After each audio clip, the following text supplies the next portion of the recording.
Assalamualaikum warahmatullahi wabarakatuh. Perkenalkan, nama saya Aisyah Amini dengan NPM 221102135. Di sini saya akan menjelaskan 3 materi berkaitan dengan mata kuliah Ekonomi Perdagangan Internasional dengan dosen pengampu Ibu Resa Moniana Putri, SE, MSI. Di sini dari 3 materi yang akan saya jelaskan yaitu materi teori klasik perdagangan internasional, teori modern perdagangan internasional, dan skala ekonomi perdagangan internasional. Yang pertama itu saya akan menjelaskan tentang materi ekonomi perdagangan internasional. Di sini pertama yaitu teori klasik perdagangan internasional adalah kerangka pemikiran yang muncul pada akhir abad ke-18 dan awal abad ke-19. Saat dunia mengalami revolusi industri yang membawa perubahan besar pada cara produksi dan distribusi barang. Teori ini berfokus pada manfaat dan pola perdagangan antar negara serta menekankan pentingnya spesialisasi produksi dan efisiensi dalam alokasi sumber daya untuk meningkatkan kesejahteraan ekonomi global. Salah satu pandangan awal dalam teori perdagangan internasional ini adalah pandangan merkantilisme. Apa itu merkantilisme? Secara umum, merkantilisme itu merujuk pada pandangan bahwa sebuah negara ingin maju harus terlibat dalam perdagangan internasional. Para penganut merkantilisme ini meyakini bahwa kekayaan suatu negara terutama diperoleh melalui perdagangan luar negeri, di mana surplus perdagangan yang biasanya diukur dalam bentuk emas dan perak dianggap sebagai sumber utama kekuasaan negara. Penganut teori ini berargumen bahwa kekayaan suatu negara diperoleh melalui surplus perdagangan, di mana negara ini harus mengontrol ekspor dan impor untuk memastikan nilai ekspor melebihi nilai impor. Dengan cara ini, negara dapat meningkatkan cadangan emas dan perak yang dianggap sebagai simbol kekuatan ekonomi dan politik. Meskipun mendukung intervensi pemerintah dalam ekonomi, kritik terhadap merkantilisme ini muncul karena pendekatan ini seringkali mengabaikan efisiensi dan keuntungan dari perdagangan bebas. Dalam konteks ini, merkantilisme ini lebih menekankan pada akumulasi kekayaan daripada peningkatan kesejahteraan masyarakat secara keseluruhan. Selanjutnya teori dari Adam Smith, yaitu Adam Smith ini adalah seorang ekonom dari Skotlandia yang memperkenalkan konsep keunggulan absolut atau absolute advantage. Menurut Adam Smith ini, sebuah negara memiliki keunggulan absolut jika memproduksi barang tertentu lebih efisien dibandingkan negara lain. Dalam pandangannya ini, negara sebaiknya berspesialisasi dalam produksi barang yang dapat diproduksi dengan biaya yang lebih rendah dan kemudian melakukan perdagangan untuk barang yang tidak diproduksi secara efisien. Dengan cara ini, perdagangan bebas dapat memaksimalkan efisiensi dan produktivitasnya, sehingga menguntungkan semua pihak yang terlibat. Adam Smith ini juga berargumen bahwa perdagangan bebas memungkinkan negara-negara untuk memanfaatkan keunggulannya masing-masing, yang pada gilirannya akan meningkatkan kesejahteraan ekonomi global. Teori selanjutnya adalah keunggulan komparatif, yaitu atau comparative advantage yang dikembangkan oleh J.S. Mill. Nah, teori ini menunjukkan bahwa jika suatu negara lebih efisien dalam memproduksi semua barang, negara tersebut tetap dapat memperoleh keuntungan dari perdagangan dengan berspesialisasi pada barang yang memiliki biaya relatif lebih rendah. Nah, dengan kata lain, spesialisasi dan pertukaran barang ini berdasarkan perbedaan biaya peluang yang dapat menghasilkan manfaat bagi semua pihak yang terlibat dalam perdagangan. Nah, Mill ini juga menekankan bahwa perdagangan tidak hanya menguntungkan negara yang lebih efisien, tetapi juga negara yang kurang efisien, asalkan mereka berspesialisasi pada barang yang mereka produksi dengan biaya terendah. Nah, David Ricardo ini kemudian memperjelas teori keunggulan komparatif dari J.S. Mill ini dengan konsep comparative cost advantage. Nah, menurut Ricardo ini, perdagangan internasional ini bermanfaat karena memungkinkan negara-negara untuk mengkhususkan diri dalam produksi barang yang mereka hasilkan dengan biaya relatif terrendah. Nah, dengan demikian, meskipun suatu negara tidak memiliki keunggulan absolut dalam produksi barang apapun, perdagangan tetap dapat meningkatkan efisiensi dan kesejahteraan ekonomi global. Nah, Ricardo ini juga menunjukkan bahwa spesialisasi dalam perdagangan berdasarkan perbedaan dalam biaya relatif produksi dapat mengoptimalkan alokasi sumber daya dan meningkatkan kesejahteraan ekonomi secara keseluruhan. Nah, secara keseluruhan, teori klasik perdagangan internasional ini memberikan pemahaman yang mendalam tentang bagaimana negara-negara dapat memperoleh keuntungan dari perdagangan melalui spesialisasi dan efisiensi. Meskipun pendekatan mereka ini berbeda-beda, masing-masing teori ini berkontribusi pada pemahaman tentang bagaimana perdagangan internasional dapat meningkatkan kesejahteraan ekonomi dan memperkuat argumen untuk perdagangan bebas. Namun penting juga untuk dicatat bahwa teori-teori ini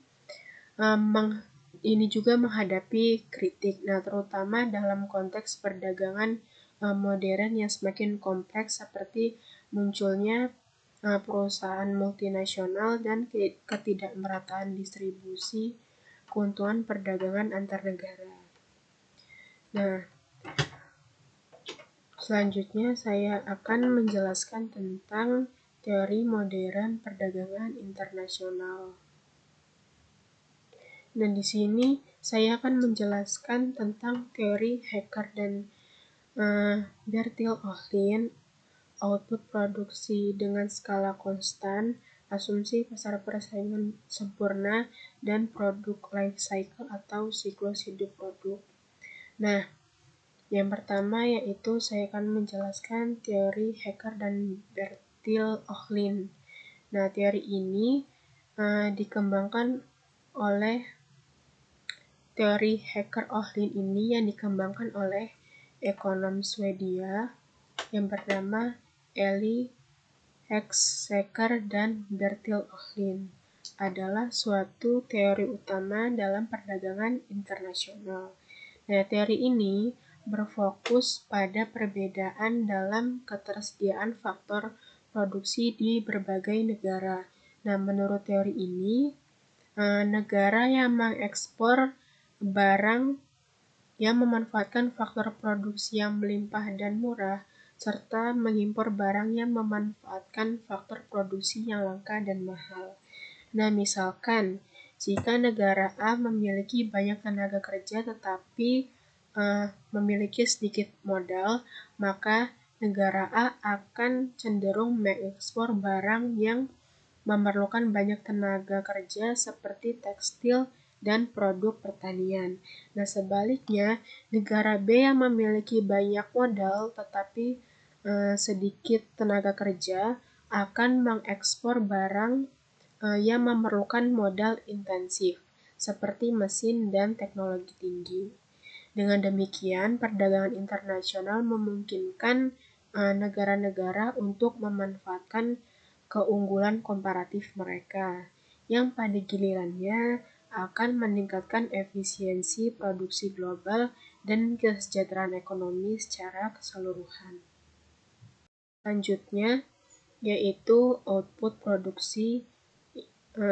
Skala return to scale atau output produksi harus memiliki skala return to scale yang konstan. Nah, konsep constant return to scale ini adalah asumsi penting dalam teori ekonomi, termasuk dalam perdagangan internasional. Nah, asumsi ini menyatakan bahwa jika semua faktor produksi seperti tenaga kerja dan modal digandakan, maka output yang dihasilkan juga akan mengganda dalam proporsi yang sama. Nah, ini berarti bahwa perusahaan dapat meningkatkan biaya produksi tanpa mengalami peningkatan biaya per unit yang signifikan. Nah, dalam konteks perdagangan internasional, asumsi ini mendukung daya saing negara di pasar global. Nah, jika suatu negara dapat memproduksi barang dalam jumlah besar dengan biaya yang efisien, maka negara tersebut akan memiliki keunggulan dalam mengekspor barang tersebut. Namun, dalam praktiknya, banyak negara, terutama negara-negara yang berkembang, mengalami ketidaksempurnaan pasar, sehingga hambatan perdagangan dan skala ekonomi yang tidak optimal.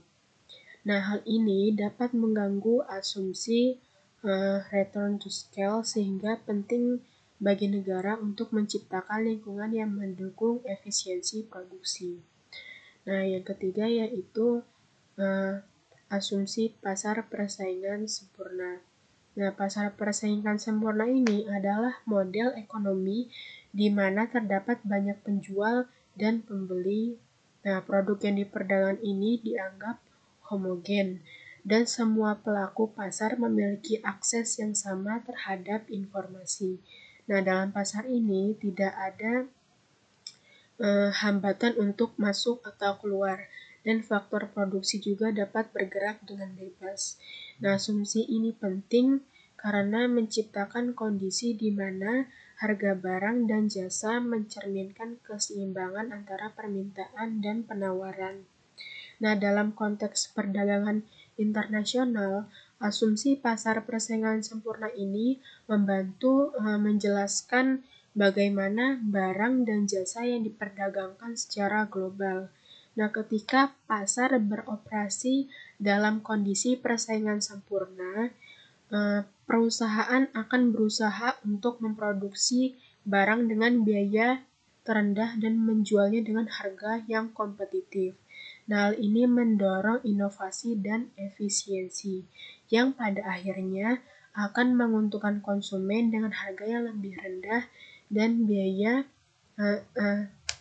harga yang lebih rendah dan lebih banyak pilihan. Nah, selanjutnya itu siklus hidup produk atau produk life cycle. Nah, siklus hidup produk ini adalah konsep yang menggambarkan tahapan yang dilalui oleh siklus produk dari pengenalan hingga penurunan.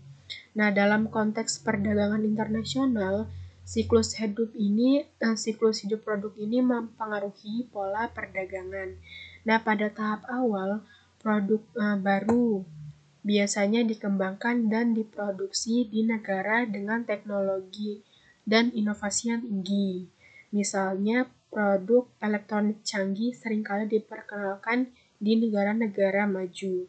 Nah, seiring waktu, ketika produk tersebut menjadi lebih dikenal dan permintaannya meningkat, produksi dapat dipindahkan ke negara dengan biaya produksi yang lebih rendah. Nah, hal ini terjadi karena perusahaan ingin memaksimalkan keuntungan dengan memanfaatkan biaya tenaga kerja yang lebih murah. Nah, akhirnya ketika produk ini mencapai tahap penurunan, permintaan akan menurun dan perusahaan mungkin menghentikan produksi atau beralih ke produk baru atau produk yang berkualitas lebih tinggi. Nah, memahami siklus produk ini sangat penting bagi perusahaan untuk merencanakan strategi pemasaran dan produksi yang efektif. Nah, dengan mengetahui di mana produk berada dalam siklus hidupnya, perusahaan dapat mengambil keputusan yang lebih baik mengenai investasi, pengembangan produk baru, dan strategi ekspor. Nah, secara keseluruhan, teori-teori ini memberikan kerangka kerja yang kuat untuk memahami dinamika perdagangan internasional. Nah, misalkan seperti teori Hacker-Ohlin yang menjelaskan bagaimana perbedaan dalam faktor produksi mempengaruhi pola perdagangan, sementara asumsi tentang skala produksi dan pasar persaingan sempurna membantu menjelaskan efisiensi dalam perdagangan, dan siklus hidup produk ini menyoroti bagaimana produk berkembang seiring waktu dan bagaimana hal ini mempengaruhi strategi perdagangan. Nah, dalam memahami konsep ini, kita dapat lebih baik memahami bagaimana negara-negara berinteraksi dalam ekonomi global. Selanjutnya saya akan menjelaskan materi ketiga, yaitu skala ekonomi perdagangan internasional. Nah, yang pertama itu pengertian dari skala ekonomi dalam perdagangan internasional. Nah, skala ekonomi ini adalah konsep yang menjelaskan bagaimana biaya produksi per unit barang atau jasa dapat menurun seiring dengan meningkatnya jumlah produksi. Dalam konteks perdagangan internasional, skala ekonomi ini berperan penting dalam menentukan pola perdagangan antar negara. Nah, ketika perusahaan memproduksi barang dalam jumlah besar, mereka dapat menyebarkan biaya tetap seperti biaya sewa pabrik dan gaji karyawan ke lebih banyak unit produk. Nah, ini berarti bahwa semakin banyak barang yang diproduksi, semakin rendah biaya per unitnya. Nah, sebagai contoh, sebuah perusahaan yang memproduksi 1000 unit barang mungkin memiliki biaya tetap yang sama dengan perusahaan yang memproduksi 10.000 unit. Namun, biaya per unit perusahaan untuk memproduksi 10.000 unit akan jauh lebih rendah. Hal ini memberikan keuntungan kompetitif di pasar internasional. Nah, di mana harga menjadi faktor kunci dalam menarik konsumen. Yang kedua yaitu teori skala ekonomi. Nah, teori skala ekonomi ini adalah dalam perdagangan internasional ini menekankan bahwa baik skala ekonomi internal maupun eksternal dapat mendorong spesialisasi produksi. Nah, skala ekonomi internal ini adalah keuntungan yang diperoleh oleh perusahaan individu, sedangkan skala ekonomi eksternal ini adalah keuntungan yang diperoleh oleh seluruh industri. Nah, misalkan ketika sebuah industri tumbuh, infrastruktur dan pasokan bahan baku juga berkembang, yang pada gilirannya mengurangi biaya bagi semua perusahaan dalam industri tersebut. Nah, hal ini mendorong negara untuk mengkhususkan diri dalam produksi barang dan jasa tertentu. Nah, yang mereka lakukan dengan lebih efisien dibandingkan negara lain. Dengan demikian, spesialisasi ini juga tidak hanya meningkatkan efisiensi, tetapi juga mendorong perdagangan antar negara. Selanjutnya yaitu implikasi dari skala ekonomi. Nah, dalam perdagangan internasional ini menjadi sangat signifikan. Pertama, spesialisasi produksi memungkinkan negara-negara untuk fokus pada barang atau jasa di mana mereka memiliki keunggulan komparatif. Misalnya negara yang kaya akan sumber daya alam mungkin lebih efisien dalam memproduksi barang berbasis sumber daya. Sementara negara dengan teknologi tinggi mungkin lebih baik dalam memproduksi barang elektronik. Nah, kedua, skala ekonomi ini juga mendorong inovasi.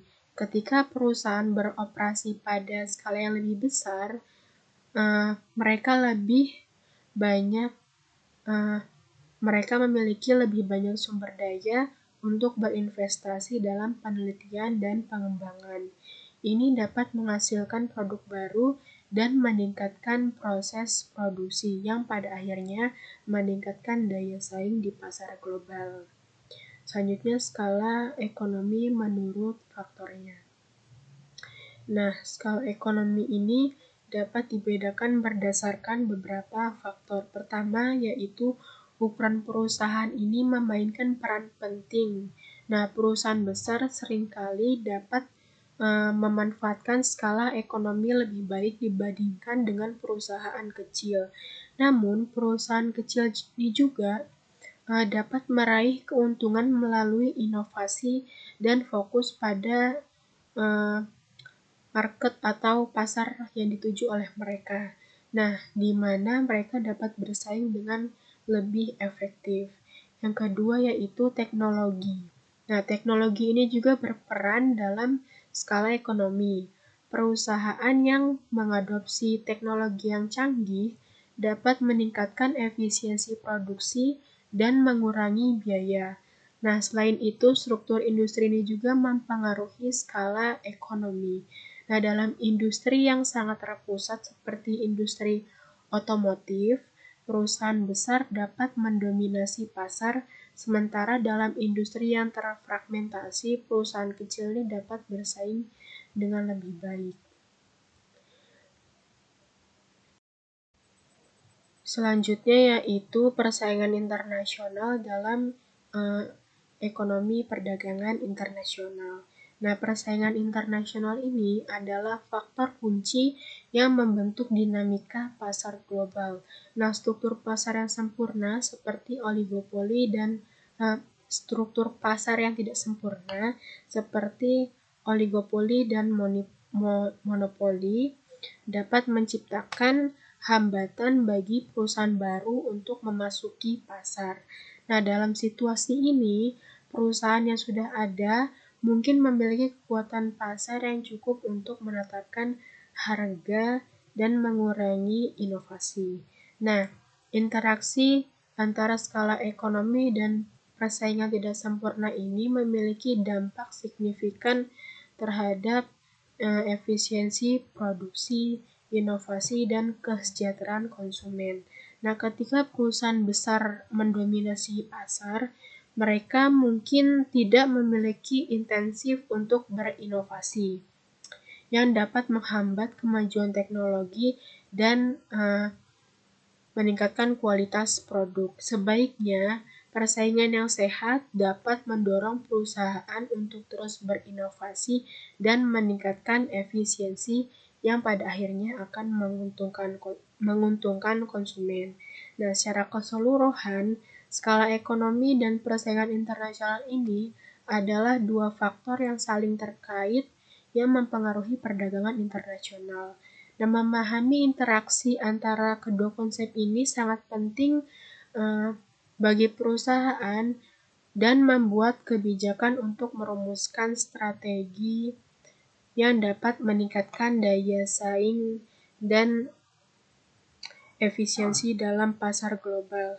Dengan demikian, kita dapat melihat bagaimana skala ekonomi tidak hanya mempengaruhi perusahaan secara individu, tetapi juga memiliki implikasi yang lebih luas bagi perekonomian suatu negara. Sekian materi yang saya sampaikan, kurang dan lebihnya mohon maaf. Semoga materi yang saya sampaikan bermanfaat. Saya akhiri. Wassalamualaikum warahmatullahi wabarakatuh.